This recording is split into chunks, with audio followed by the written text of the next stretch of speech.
What's up, y'all? It's your girl Shay Johnson here, and this is the Raw Heavy Truth.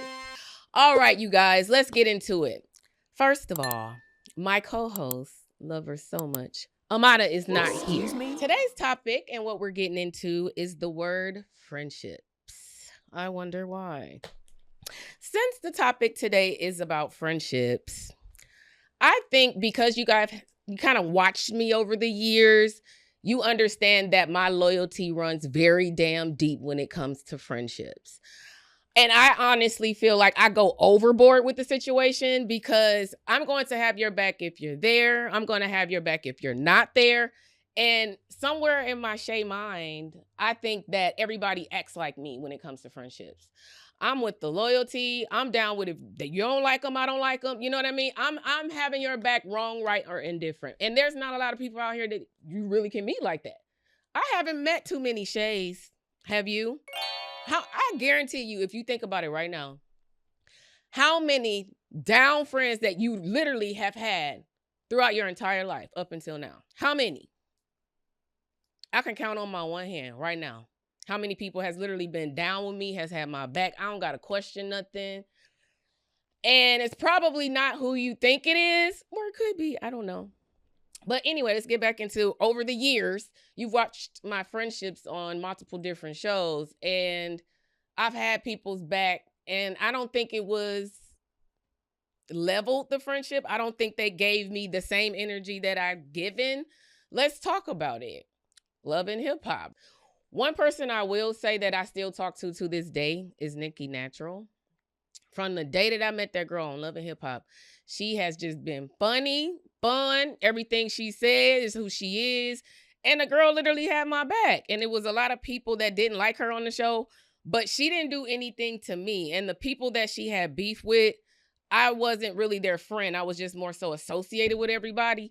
So when people were telling me, watch your back and cut her off, I'm not about to cut this girl off who's been nothing but nice to me and got my back. Like, I'm not about to do that. Our friendship didn't run deep at the time. Like I said, we met on the show, but outside the show, and it's been years, girl is straight up A1. Now let's get into the other bitches. Friendship is very important, but it's very, very hard to find bitches that are really true, honest friends that really have your back, that's loyal in front of you and when you're not around. It's really hard to find people like that. What I'm really trying to say is it's hard to find people like me. I know. I have to toot my own horn because I'm not perfect. Let's make that clear. I have made my full fair share of mistakes when it comes to friendships. But there's certain things and certain lines you just don't cross. Like, I'll give an example. There's somebody that I was friends with for years, and literally over 10 years, and we fell out. We don't talk to this day. But the secrets and the things that she told me, I'm taking to my grave. I don't like that bitch, but I'm taking it to my grave because it's none of nobody's business at all. And that's the type of friendship that even though we're not friends anymore, don't mean I need to blast and go in on you and tell all your business. I'm not that type of person. She was. Wow. She actually went and did it. And I love this girl. But that kind of was like I said, life lessons teach you things. So that was a life lesson for me. And I shut down when it comes to certain people. Like, it's hard for me to connect with you and be your friend because the person that was closest to me that I thought would be friends forever, bitch, turned on me. And I think about it all the time. So when it comes to loyalty, I feel like my loyalty is deeper. I'm not about to do her, a favor and do the same thing. Like, I'm not doing that to you, baby. I'm going to show you how you supposed to get down. And she actually apologized that she did that a year later, but it's still been rocky, but I'm going to always love her. It's just I move different with friends now. So I got to see loyalty within you. And if you got it in you, you should be able to see loyalty in somebody right away. And if you see red flags that they're unloyal, send their unloyal ass on their way.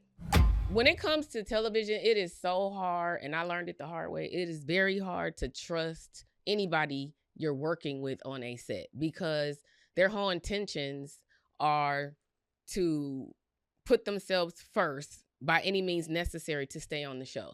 So if that is to expose you, disrespect you, mess around with your man, talk about you behind your back, a lot of times their intentions may not be bad, but because they're on the show, they're reacting and doing whatever they got to do. So how are you supposed to have a friendship with females, using me as an example again, from multiple shows, when I know if we do a show together, my third eye gonna be open on your ass because it's happened in the past. You gonna turn on me because you gonna do what you gotta do to eat. At the end of the day, this is about you eat or get eaten.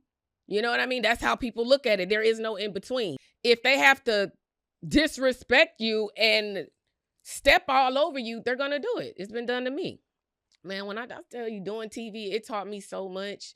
And you really have to have tough skin, because I lost friends. And as far as gaining friends from the show, let's talk about it. When I did Flavor of Love, it was a house full of females, and it was a couple of them that I thought that I was, would be friends with over the years. But Flavor of Love was 20 years ago. And there's one person from Flavor of Love that I still talk to this day, and that's Delicious. Only one. I just talked to her, about not even 2 weeks ago. Love her to death. But Delicious is the one that I still stay in contact with. We click, we're both in entertainment. We both do TV. We understand business. Like, she ain't no hater. I ain't gonna say no names. But that's the only one person from that show that I stay cool. We're not the best of friends, but we're definitely deeper than just association. I love her. I do. We got plenty of money. If I'm getting money with you, bitch, I'm gonna love you. Back then, I made more money back then with Delicious than I did on the shows that I'm doing now. Not with the Healthy Hand, but with the shows that I'm doing now. We was eating and she was calling me. I got another book and and I'm just like, I love this bitch. Bring me the money. You feel me? So from that show, it was just Delicious. Let's see. Charm School, I haven't stayed in contact with anybody. I Love Money never aired. Still never stayed in contact with anybody. Love and Hip Hop Atlanta. Nope. Oh, actually, yeah. What am I talking about? I did stay in contact with somebody from Love and Hip Hop Atlanta, which is Scrappy. That is my friend. Love him to death. We've been through a lot together, in the past. We have a lot of history. He helped me in situations when this man was putting his hands on me, meaning he was beating my ass. Scrappy was the one that helped me get out that situation. You know what I'm saying? So we have a friendship that there's things that I will tell you about, like when he got me out the situation and get my ass beat, and there's things I won't talk about. That's just between he and I. But I will definitely consider him a friend from Love and Hip Hop franchise. Outside of that, I have to mention Amada before she has an attitude. But you know how it is with friendships. Sometimes you don't see eye to eye on things and it can go left. But if you're friends, you know how to snap back and bring it back together. When I got into a relationship, I distanced myself from everybody, especially when I don't need to have deep conversations or have any conversations with my ex, or my ex male friends. For what? Because I always feel like my friendship and my best friend will be my husband. That will be my number one best friend. A bitch ain't married yet. Don't judge me or I'm at your ass. No, I'm not married yet, but in the future, I'm saying I want my best friend to be my man. And I know that's what it's going to be, because whenever I'm all in love and dumb for his ass, whomever he may be, I cut everybody off. And that's where I have to get myself together when it comes to friendships, because it's almost like when I'm in love, I don't care. I don't care about nothing but he and I. And that's completely wrong. So I'm showing you how I got flaws and all. But when it comes to friendships with your relationship, I'm going to marry my best friend. If you're not my best friend, I can't marry you. How can you marry somebody that you're not connected with? You have to be friends to go through life. And if you're not my best friend, we're going to clash and we might fall apart.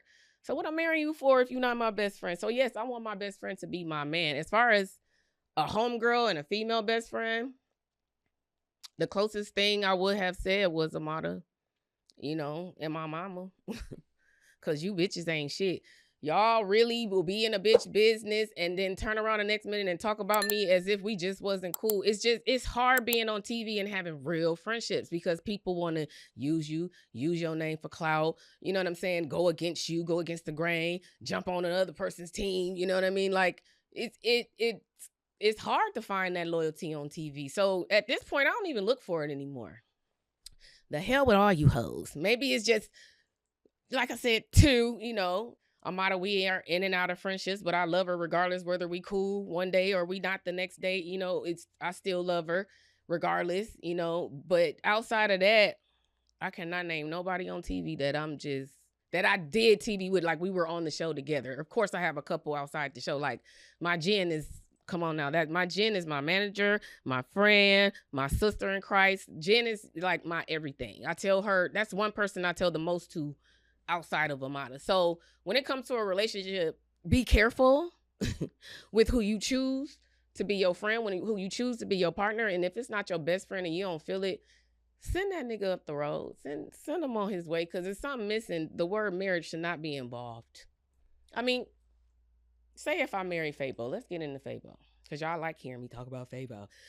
Say if I marry Fabo is not having it. It's just, you know, some people, they not, what do you want to be friends with your ex for when I'm all the friend you need? And I understand that. Vice versa. I don't want him running around to multiple exes talking about this and that. But if it's just a friendship and it's always just been a friendship and I can feel that energy that it's just a friendship, then yeah, bring the bitch. She gonna be my friend too. Because if you his friend, you my friend, bitch. You know what I'm saying? We friends together. So that's how I see that. So yeah, that's how I sum that up when it comes to relationships. If you're going to marry them, know them. Know everything and all about them as much as you can. And live with them. Because that's something I just experienced and I hated it. You know, another topic I want to get into when it comes to friends is when you're friends with your kids. I have been the person, before I had Jaya, my daughter, my sweet pea, I love you, mommy loves you. When I had my daughter Shajaya, I was that one person always, you know, talking my smack on how when I had my kids, they would never be my friends. I don't want to do it that way, because I feel like if you're too close to them in that way as a friend, they will manipulate and eventually some type of way take advantage of that and take they fast ass outside doing things they ain't got no business doing. Then it's went from friend to whoop ass. You know what I'm saying? You have to find balance. And because I have Jaya now, I don't know how to balance that. Maybe, you know, as she and I grow together, because she's only 3, I don't see myself as Jaya's best friend. I am your friend. I will teach you everything you need to know as far as what I know, so I can, you know, train you in the way you should go, Bible. But I don't have all the answers, and my path was not perfect. But I will tell you that as your mother before as your friend. I'm your friend second, your mother first. That's how I see it. Maybe I'm wrong. Maybe you have a different perspective, and maybe we can argue about it. But as of right now, with my 3-year-old daughter, I don't see myself being a friend to her like that. I see myself being her mother and stern. Life is hard. I don't want to play no games with my daughter. I'm going to tell her everything that I went through. You know, I want you to try to move away from situations that you don't have to deal with, that I had to deal with, you know. But a lot of times at the same time, experience is the best teaching. She will have to have her own experiences, you know, throughout life. But I want to be that mother figure for you. I want to be there for you emotionally, physically. I want to show you, I want to try to protect you from running into a brick wall, which you won't always be able to do that. But as your friend, nah, I'm your mother first. We'll deal with the friendship stuff later when she gets older. But that's my perspective. Now let's get into this last topic, ladies and gentlemen. All right, you guys, this last topic we're going to talk about when it comes to friendships is friendships with your parents. Now, I know all y'all gonna try to get in on me because I was just talking all that smack when it comes to not being friends with my daughter. I'm not saying I'm not ever going to be friends with her. Let me clear the air with that. I'm going to have some type of friendship with my daughter, but it will be mother first, then friends. Because pretty much that's how I was raised with my mother. And I'll use her as an example. My mother and I, we didn't have the best relationship. Growing up, I was terrified of that woman. I got the most whoopings between my brothers and I. I was the bad one. I was the one sneaking around and doing things I ain't have no business doing. And I am not telling y'all some things, but I got the most whoopings. And my mother was very hard and disciplined when it came to me. And she needed to be, you know, and I feel like what she was doing at the time, I didn't understand. Because when I say I got whoopings with belts, switches. I remember she was in the bathtub and I said something crazy to her and I turned around and she jumped out and was butt naked beating on me with her fans and fists. And I'm like, oh my God. My brother had to get her off. I laugh at it now, but it was painful then. But my mother, I think because she put fear into me as an adolescent, I was terrified of her. And it caused me to literally separate when it comes to communication. I didn't talk to her about relationships. When I first lost my virginity, I went to my cousin. I didn't go to my mother. I wanted to go to her, but I thought I would get my ass beat. So I didn't go to her. And I was 17, by the way. So what happened with my mother and I was when I got pregnant, she told me when I was pregnant that things would change. Before I even got pregnant, we went on a show called Ayana Fix My Life, right? And when we went on that show, I was ready. You know what I'm saying? I was ready because I wanted to fix the relationship with my mother, and I wanted her to open up. It's always been hard for my mother to open up because as a child, she didn't receive love. My grandmother was always working as a nurse 24/7. So the word I love you wasn't common. They didn't do hugs and all that. It was get it done. This is it. Get over your cries and your tears. Life goes on. That's how, that's how she was raised. So guess what? That trickled down to her family. I didn't hear her tell me she loved me. My brothers didn't hear her tell them she loved them. We didn't get it. And when she hugged us, it was like a church hug. Like, thank you, Jesus. Praise the Lord. It didn't feel like a mother hugging her child. You feel me? So I'm like, that's weird. You know what I mean? So you look for that when you get older in other people because you didn't get it growing up. So anyhow, I went on Ayana Fix My Life. It did not go the way I wanted it to go at that time. But on Love and Hip Hop, Ayana came back. And she literally fixed our life. This was after Jaya was born. When I was pregnant with Jaya, my mother told me, this baby is going to help our situation. And I'm like, no, hell no. How is a baby going to help our situation? We need to help our own situation. I'm not understanding because y'all know I'm hard-headed. Sometimes I think I know all the answers and I don't. And I just wanted to be right when it came to my mother. You know what I mean? So she's telling me, when you have this baby, it's going to fix our situation and you'll see. When I had the baby, I didn't even know I would need her as much as I did because she was there for the birth. I only could have one person in the room, COVID. She was there for the birth. She was there after the birth. My mother and father came down and stayed with me for over 3 months when I had that baby because I ain't have no help. Her father wasn't around. Nobody was around to help me. I'm living in Miami. I don't barely know anybody here. I'm filming the show Love and Hip Hop. I don't know anybody and I got a little baby human. I don't even babysit. So what I'm going to do with this? I needed my mother. And when she was there, she taught me everything with the breastfeeding and the breast pumping and the diapers and the smell and the poop and the different cries. And I learned so much from her. It's like I gained a different type of appreciation for her to where I had to tell her, I am sorry for being a disrespectful, rude child when you were raising me. I was so defiant on everything she had to say. And that's because I didn't know no better. I didn't live my own life. I didn't have my own experiences. And having Jaya, it literally brought me and my mother together. We're not perfect. We still have our ups and downs, but it's like me, my mom, and Jaya, we're a clique now. We are a clique. That is grandma, that is my nanny, that is my babysitter, that is Jaya's best friend. That is my best friend these days. Like, my mother has been there, and it changed the dynamic. So when I say friendships with your parents, you only got one. One mother and one father, and it doesn't matter the history. I would suggest you make a change today and fix your relationship. Forgive history, because once they're gone, they're gone. They're not coming back. That you can't apologize then, and it hurts. It will hurt you for so long. So while they're here, appreciate your parents. Become more open with them. Share your thoughts like I had to do, because the culture that we come from, we're not really conditioned to see a therapist. I know I wasn't, or talk to a life coach about my feelings. I was taught to shut the hell up. Stop crying. I'm gonna whoop your ass. So you shut up. You stop crying. You don't want your ass whooped. So over time, you start to shut down when it comes to communication. When it comes to your feelings and emotions, you start to shut down because of your adolescent years. It's time to wake up, you guys. History is what it is. We're in a new day and time. Fix it with your parents. You don't have to have the best friendship with them, but try to love on them as much as you can, because people change and life goes on, and you don't want to have any regrets. So on that note, this was the raw, heavy truth. Until next time, you guys, it's your girl Shay Johnson signing out, and thank you for watching our podcast. Peace out.